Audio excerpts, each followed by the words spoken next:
Yo, what's good, you guys? Your boy Ben Mahari here, represent Mahari Nation Sports Podcast. Hope y'all been having a good week, man. And these conference finals has been off the chain, y'all.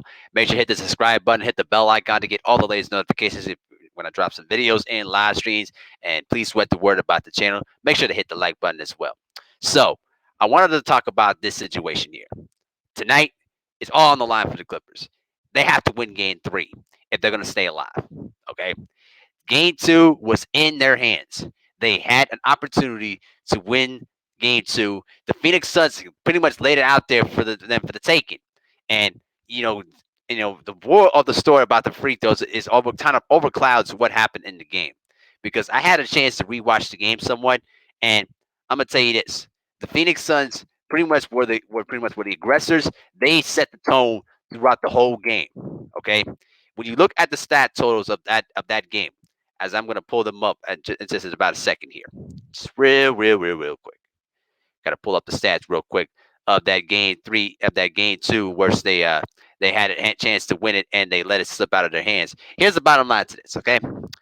When you look at the production of the Phoenix Suns, okay, DeAndre Ayton, 24 points, 14 rebounds. Devin Booker, 20 points, 4 rebounds, 5 assists. Cameron Payne, the starting point guard in the place of Chris Paul, 29 points, 9 assists. Cameron Johnson off the bench with 11 points in 24 minutes of play. All right, listen, and also Darko Saric, 11 points and 3 rebounds in 13 minutes of play. Listen, when you got this kind of level of production from several of your starters and some of your guys on the bench, it's very, very hard to deal with. Okay. But the biggest story I looked at when I looked was like at the stat totals. Okay. Phoenix shot 50% from the field compared to the Clippers 45. Okay. The Clippers outshot them from 3 point range 38%. And they got to the free throw line 24 times, but they only shot 75% compared to the Phoenix Suns' 88% going 16 of 18. But the big disparaging thing that really stood out to me was the point in the paint. The Phoenix Suns were outscored the Clippers in the paint 60-4. They were plus 30 in the paint, which tells me that the Phoenix Suns were more of the aggressors. They were taking the ball to the basket. They were basically going the ball inside in the post a lot, and basically they were the aggressors. Something that the Clippers did not do early on and did it late. Okay, now listen. There's no denying the fact that Paul George choked with those free throws. He scored 26 points and had 6 rebounds and 6 assists, but had the 2 key missed free throws. But Zubac only scored 14 points and 11 rebounds in 34 minutes. Reggie Jackson, 19 points in 39 minutes. Patrick Beverly, the starting point guard, only scored about 6 points in the game. Luke Kennard off the bench only scored 10 points, and Terrence Mann only scored 8 points in 19 minutes of play. Now listen, that's the big story about this. The Phoenix Suns right now throughout the series has dominated points in the paint and they dominated the rebounding game. That's been the difference. All right. And the bad news of the situation is this: Chris Paul is coming back tonight. He's been medically cleared by the NBA COVID-19 protocol. He's passed all of his tests and he will start Game 3 tonight. Now this is bad news for you Clippers fans, because you want to know why. You combine that with the level of production you're getting from Aiden, you've been getting from Payne, you've been getting from Booker, and sometimes from Crowder and Mikal Bridges, and now you bring Chris Paul into the mix. Man, you got to. There's a lot of things that you got to deal with if you're the Clippers right now. They have to win Game 3 tonight. All right, it has to start from Paul George.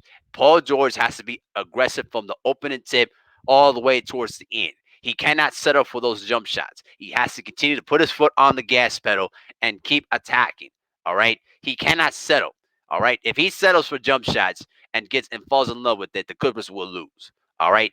And considering the fact that Kawhi Leonard is still not medically cleared with the knee, which tells me that there's a more serious issue with the knee than is basically they're letting on. That tells me that he's probably likely going to be out for the remainder of the series, the way it looks right now. And so the Clippers have a lot on the line tonight. If they lose Game 3, the uh, the the obstacle coming back from an 0-3 deficit is very long and very difficult. Only 3 teams in NBA history have came back from an 0-3 deficit to force game sevens, but they've never came back to won the entire series. I've been down 0-3.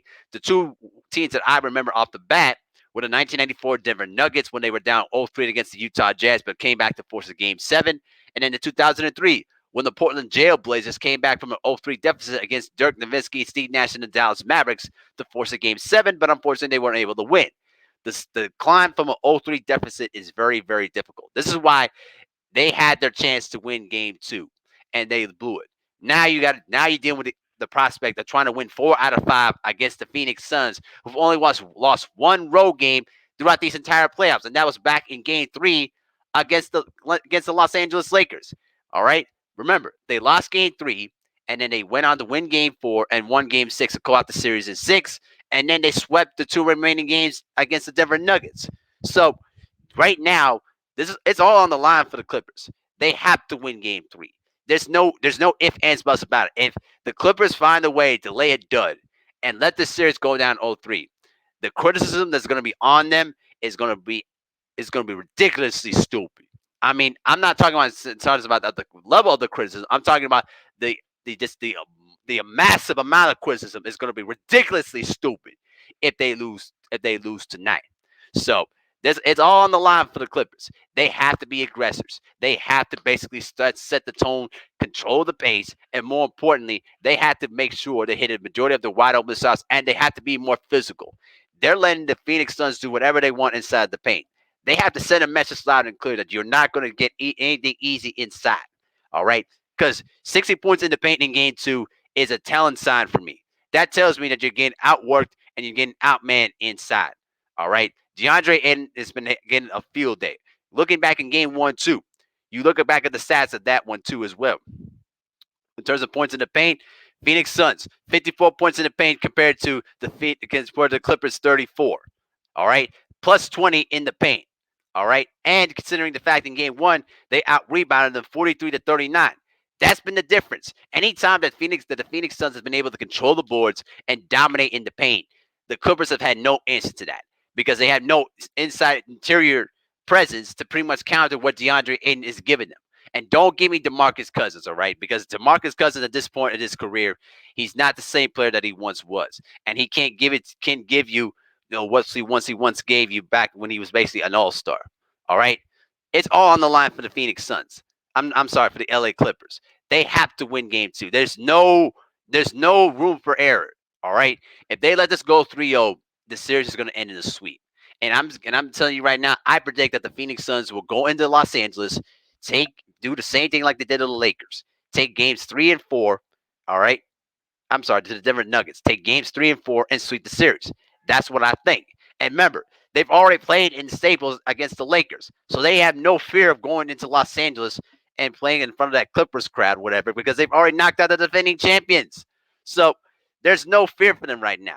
They're playing with house money. All right. So they could afford to at least drop one game in between games 3 and 4 in this series, knowing that they still got the home court advantage on their side. But the one thing you have to be concerned if you're the Phoenix Suns is complacency. If they decide to lay an egg and decide not to show up, that will give the Clippers the confidence that they'll need. You cannot give this Clipper team any confidence. If you're a championship team, you have to put the foot on these guys and let them know they have no chance of winning. Put doubt in their minds. This is what I'm saying. So that's all I got to say, y'all, for now. But the Clippers have to win tonight. There's no if ands buts about it. But I'll be back later on tonight after the conclusion of the game for a live stream to give my post game reaction and thoughts or whatever, and I'll also do a really quick video on my thoughts on the Milwaukee Bucks and the Atlanta Hawks in their game 1 last night. So stay tuned for that. But let me know what you think in the comment section below. Do you think it's all what the Clippers got to do to win game 3 to get themselves back into the series? And with that, I'm out. Peace.